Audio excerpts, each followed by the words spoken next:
안녕하세요, 스카치자입니다. 여러분의 테니스 서브는 어떻나요? 경험이 부족한 테린이들은 아마 공만 넘기기 위해서 대충 위에서 라켓을 갖다 대고 서브를 하고 있지 않나요? 아니면 있는 힘껏 서브를 했는데 공이 수직으로 가거나 완전 깔려버리지 않았나요? 서브 폴트 때마다 파트너에게 미안해하며 게임에 민폐만 끼치는 것 같고 더욱 긴장하게 되면서 서브 에러가 더 심해진 경험이 있을 겁니다. 그럼 테니스를 오래 친다면 서브가 나아질까요? 오랜 경험이 있다고 해서 서브를 강하게 넣는 것만도 아닙니다. 완전 초보처럼은 아니지만 그래도 이런 약한 서브는 많은 동호인들 사이에서도 나오는데요. 에러가 적은 서브를 넣어 일단 게임을 이어나가기 위해 강한 서브보다는 안전한 슬라이스성 서브를 구사합니다. 본인이 근력이나 피지컬에 자신이 있어 타이밍만 제대로 맞추면 강한 서브가 나올 것이라고 생각할 수 있는데 서브의 원리와 자세를 이해하지 않은 채 주구장창 연습한다고 해서 서브가 강해지는 것은 아닙니다. 서브의 주요 원리는 팔의 내전과 체중 이동입니다. 이 두 가지가 익숙하시지 않으시면 아무리 강력하게 쳐도 오래 연습을 해도 서브를 발전시킬 수 없습니다. 만약 여러분이 서브의 주요 원리만 제대로 이해하시고 조금만 연습하신다면 피지컬과 근력 그리고 구력에 상관없이 매우 정확하고 힘있는 서브를 넣을 수 있습니다. 그래서 이번 영상에서는 여러분들이 누구나 쉽게 내전을 만들고 체중 이동을 만들 수 있는 서브 꿀팁과 원리를 알려드리겠습니다. 소개해드리는 서브 원리와 자세를 몇 번 연습해 보시다 보면 바로 게임에 적용하실 수 있고 파트너에게 민망하지 않고 자신감 있게 테니스 게임 하실 수 있을 겁니다. 서브의 그립은 컨티넨탈로 잡습니다. 이전 발리 영상에서 소개해드린 그립과 동일합니다. 그립에 대한 자세한 내용은 이쪽 카드를 참고해주세요. 서브 그립을 컨티넨탈로 잡는 이유는 라켓면을 쉽게 닫아두기 위해서인데요. 다른 그립으로 했을 때 라켓면을 닫아두기가 어렵기 때문에 애초에 그립 자체로 라켓면의 기울기를 조정하는 것입니다.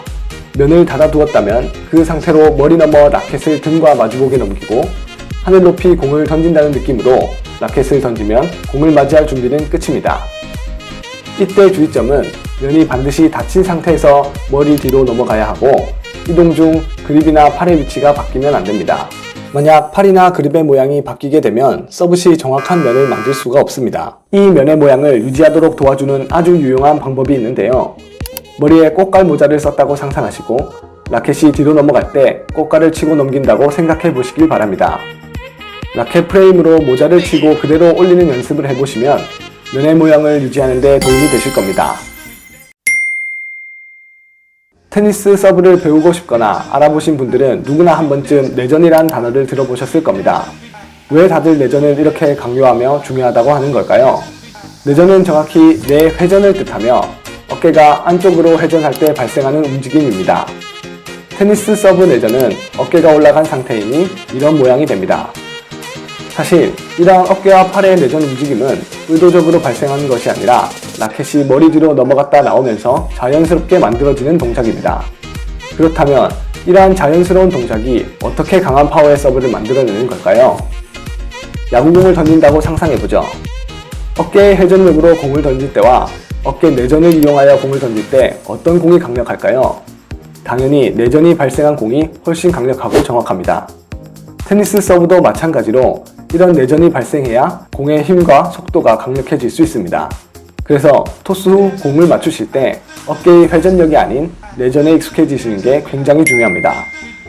내전의 움직임에 익숙해지기 위해 단순히 어깨와 팔의 움직임만으로 공을 맞추는 연습을 몇 번 해보시면 금방 감을 익히실 수 있습니다.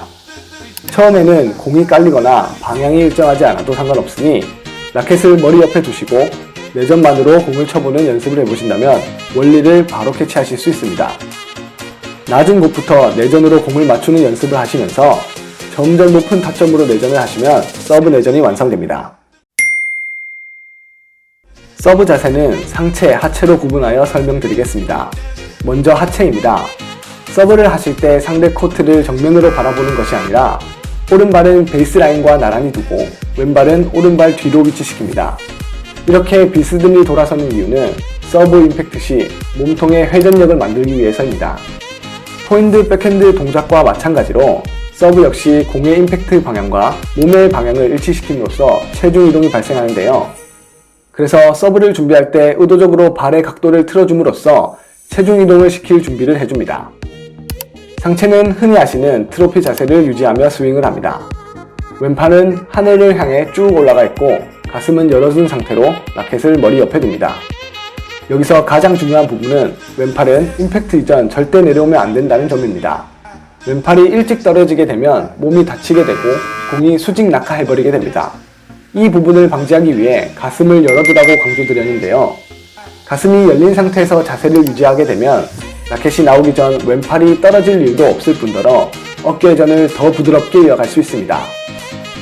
앞서 알려드린 내용을 공 없이 시뮬레이션 연습해보시고 공을 동반한 자세를 연습해보시기 바랍니다. 본인의 근력과 상관없이 체중의 이동만으로 힘있는 서브를 구사하실 수 있을 겁니다. 첫 번째로는 임팩트 위치입니다. 임팩트 위치는 내 몸의 기준에서 앞쪽이 됩니다.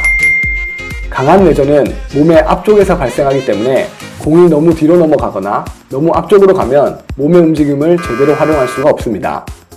그래서 토스는 항상 내 몸 앞쪽에서 임팩트가 발생할 수 있도록 오른발 앞쪽, 시계 방향으로는 12시에서 1시 사이로 올려줍니다.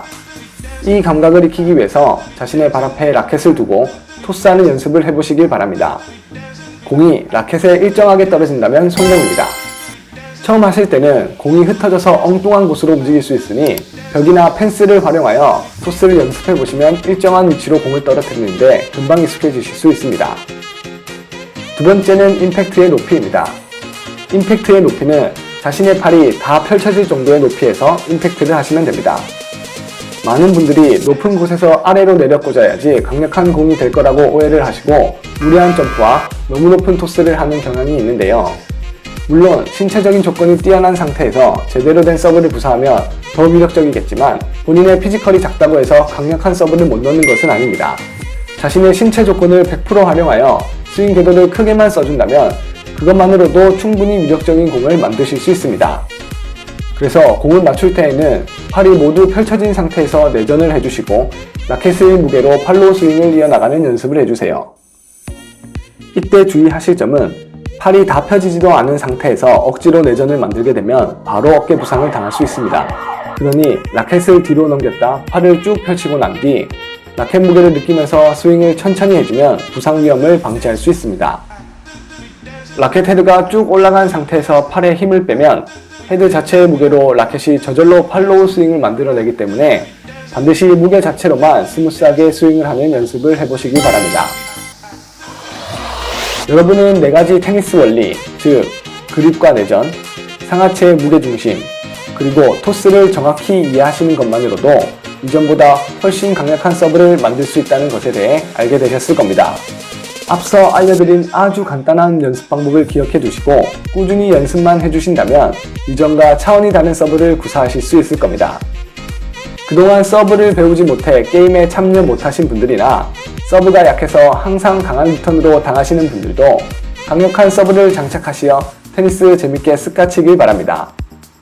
저는 이번 영상과 같이 테니스를 가장 효율적으로 그리고 가장 빠르게 성장할 수 있도록 도움이 되는 꿀팁으로 찾아올 테니 구독과 좋아요를 누르신다면 놓치시는 일이 없을 겁니다.